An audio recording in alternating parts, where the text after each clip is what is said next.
안녕하세요. 로이어 프렌즈입니다. 구독, 좋아요, 알람 설정까지 부탁드려요. 부탁드려요. 네, 오늘 또 법의학 시간에 다시 돌아왔는데요. 지난번에 그 김코난 씨의 사연을 부탁드렸었는데 저는 사실 김코난 씨가 그때 이후로 살해를 당할 줄 알았어요. 근데 아직도 살아 계시더라고요. 그래서 또 사연을 보내주셨어요. 그리고 김코난 씨는 왜 수사기관에 계속 안 찾아가고 사연만 보내시는 거예요? 아마 수사기관에 본인이 찾아가면은 뭔가 잡힐 만한 사연이 있는 거니까요. 또 사연을 읽어드릴게요. 안녕하세요. 광진구의 김코난입니다. 지난번 펜션 사건 이후 충격을 받은 저는 쌀가게를 접고 치킨집을 열게 되었습니다. 어제도 평소와 같이 열심히 치킨을 만들고 있는데 어디선가 타는 냄새가 나는 게 아니겠어요? 아차 싶어서 튀김기를 살펴보니 치킨의 윤기가 좌르르 흐르면서 맛있게 익어가고 있었습니다. 갸우뚱하면서 창밖을 보니 옆집이 불타고 있었습니다. 이후 불은 꺼졌지만 집안에서 의문의 시체 한 구가 발견이 되었습니다. 도대체 이 시체는 누구인지, 과연 불에 타 죽은 것이 맞는지, 불에 타 죽은 것이 아니라면 사망 원인은 무엇인지 어떻게 알 수 있을까요? 오늘도 답변에 감사드리며 치킨 한 마리 보내드리겠습니다. 네, 일단 뭐 세 가지 질문 주셨어요. 먼저 이제 불탄 시체가 나오면은 이 사람이 누군지 어떻게 알 수 있는가? 어떻게 알 수 있을까요? DNA. 그렇죠. 과학수사의 달인이시네요. 아, 이건 상식이야, 상식. 그렇죠. 치아. 그렇죠. 그런 것도 알 수 있죠. 뼈. 다 나왔네, 벌써. 감사합니다. 요즘은 그 DNA 감식 기술이 발달을 해가지고 불에 타도 완전히 잿더미가 된 게 아니면은 조금이라도 덜 타게, 뭐 갈색 정도로 변한 부분만 있어도 거기서 DNA를 추출해가지고 본인인지 아닌지를 알 수가 있어요. 그리고 방금 말씀해주신 거 뭐 치아의 뭐 형태라든지 뭐 완전히 타버렸을 때는 뼈 조각이라든지, 그리고 DNA까지 가지 않아도 그 일반적으로 신원 확인을 위해서 많이 쓰는 거 뭐 있죠? 지문. 그렇죠, 지문. 보통 근데 지문이 타버리지 않고 보존되는 경우가 많은데 왜 그러냐면은 몸이 단백질로 이루어져요, 피부가. 그러면은 단백질이 열을 가하게 되면은 쪼그라들게 돼 있어요. 그러니까 손도 이렇게 쪼그라들게 되거든요. 그러다 보니까 지문은 이 안쪽에 있잖아요. 그래서 이 지문이 보호가 되게 돼 있어요. 자동 보호네, 자동 보호. 자동적으로 쫙 쪼그라들기 때문에 보호가 돼서 지문이 보존되는 경우가 상당히 많아요. 그런 경우라면 이제 지문을 찍어보면은 DNA까지 안 가도 알 수 있겠죠. 정말 다 불타버렸어요. 막 완전 잿더미가 돼버렸다. 이 경우에는 그 사람의 장신구 같은 걸 이용하는 경우도 있어요. 불이 났어요. 지금 연기가 자욱해. 그럼 손 변호사님 어떻게 가만히 서 있을 거예요? 엎드릴 거예요? 엎드려야죠. 그렇죠. 연기가 위에 있으니까 엎드리고 뭐 이렇게 머리를 감싸는 자세를 취할 거잖아요. 그러다 보니까 여러 가지 장신구 중에 특히 귀걸이 같은 게 보존이 잘 돼요. 그러면 이제 두 번째로, 그럼 이 사람이 정말 불타서 죽은 건가? 아니면 김코난 씨가 죽인 다음에 이제 위장하려고 불을 질러버린 건가? 이걸 어떻게 알 수 있을까요? 이 시꺼먼 거, 그 검댕? 그렇죠. 네, 숨 쉬었냐 안 쉬었냐. 이 사람이 불탈 때 살아있었는지 알 수 있다는 좋은 방법은 이 사람이 살아있으면 뭘 했을까 먼저 생각하면 되는 거죠. 호흡. 그렇죠. 살아있으면 숨을 쉬고 있었겠죠. 그러면 이제 그 불타는 그 까만 연기를 계속 마시고 있었을 거잖아요. 일반적으로 물체가 불이 타면은 산소랑 결합해서 이산화탄소가 나와요. 근데 화재가 나면은 산소가 부족한 상태이기 때문에 불완전 연소가 일어나고 일산화탄소가 이제 나오게 돼요. 일반적으로 우리 정상적인 사람의 일산화탄소는 혈액 속의 농도가 5% 미만이라고 봐요. 담배 피는 사람들은 물론 불타 죽지 않아도 한 10% 정도 올라가긴 하는데 10%?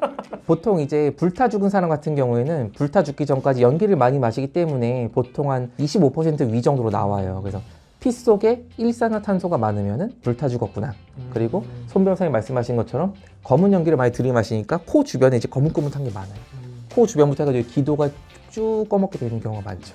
근데 제가 알기로는 그 불났을 때 사망 원인이 거의 다 이 연기 흡입 때문이라고 하더라고요. 그렇죠. 진짜 실질적으로 불에 타서 죽는 경우는 거의 없다고. 불에 타서 그냥 죽기 전에 이미 그 산소가 부족해가지고 질식해서 죽는 경우가 많죠. 지금 일산화탄소 중독이에요, 그게? 그렇다고 볼 수도 있겠죠. 일산탄소 중독이 되면 산소가 몸에 돌지 못하니까. 끝났어요? 아니, 세 번째 있어요. 그러면은 지금 김코난 씨가 세 번째로 문의 주신 케이스에서 이제 사람이 그 시체를 꺼내보니까 머리가 이제 상처가 있어요. 터져 있는 거예요, 막 두개골이. 그러면은 이게 과연 누가 머리를 쳐가지고 이게 머리가 터져서 죽은 상태에서 불을 지른 건지, 아니면은 불이 나서 머리가 터졌는지 어떻게 알 수 있을까요? 사실 좀 약간 생소한 얘기긴 하죠. 불이 났는데 불탄 사람이 갑자기 머리가 터진다. 혹시 들어본 적 있으세요? 아니요, 처음 들었어요. 보통 불에 타 죽은 시체 같은 경우에는 두개골이 터져 있는 경우가 많아요. 왜 그러냐면은 여기 두개골은 이제 안쪽에 뇌가 들어있고 밀폐된 공간이잖아요. 네. 밀폐된 공간에 이제 뇌도 들어있고 뇌수, 그러니까 물 성분이 있죠. 근데 온도가 올라가요. 물이 부글부글 끓어요. 아. 그러면은 이제 부피가 늘어나고, 근데 여기 뼈는 고정돼 있으니까 결국 빵 터져버리는 거죠. 너무 끔찍한데. 근데 그러면 이거 어떻게 알 수 있느냐?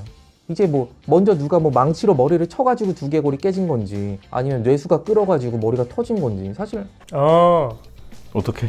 망치로 쳤으면 뼈가 이렇게 흔적, 이 구멍이 이렇게 뾰족하게 날 거 아니에요. 여러 가지가 있죠. 망치로 때리면은 그 망치로 때렸을 때 그 깨지는 패턴이 있어요. 그 충격을 가한 지점을 중심으로 해가지고 이제 골절이 오기도 하는데, 이게 빵 터지는 경우 같은 경우 이제 안에서부터 바깥쪽으로 팍 퍼지는 이런 모양으로 되는 거죠. 그거 생각하면 되겠네요. 어떤 거? 킹스맨. 킹스맨에 그런 장면이 킹스맨 그 1편 말하는 거 아니에요? 그거 쓰면 되겠네, 그러면. 짤을. 뿡. 그래서 그렇게 뭐 상처 흔적 모양을 보고도 구분할 수가 있고, 그리고 살아있을 때 이 사람을 쳤으면은 머리에서 피가 철철 나왔겠죠. 그리고 죽은 다음에 터지면은 뭐 두피에서 특별히 뭐 출혈이 그렇게 심하지 않았을 거고, 피를 만드는 성분인 골수라는 성분이 뼈 가운데 있어요. 근데 이 골수도 평소엔 뼈 안에 가만히 있는데 열을 가하면은 얘네가 부글부글 끓어가지고 옆으로 쓱 나와요. 그러면은 이게 원래 뇌출혈이 있는 사람이 죽은 건지, 아니면 골수가 끓어가지고 밖으로 나온 건지, 사실 사후적으로 보기에는 뇌출혈 생긴 거랑 비슷하게 보이거든요. 이것도 알 수가 있어요. 왜냐면은 피를 현미경을 보면은 세포의 종류가 다르거든요. 둘 다 빨간 피처럼 보이긴 하는데, 골수에서 나온 빨간색 피랑 원래 그 혈관을 돌던 빨간색 피랑 세포 구성 성분이 좀 달라요. 이런 식으로 또 구분을 할 수가 있겠죠. 어때요, 김코난 씨? 좀 답변이 잘 되셨나 모르겠네요. 앞으로는 좀 살인사건에 그만 좀 휘말렸으면 좋겠는데.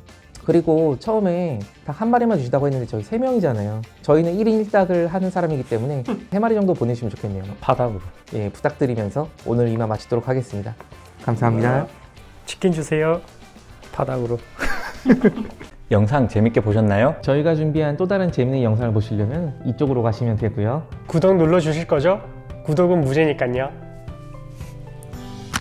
구독 눌러주실 거죠? 구독은 무제니까요. 아, 눌러주실 거죠가 너무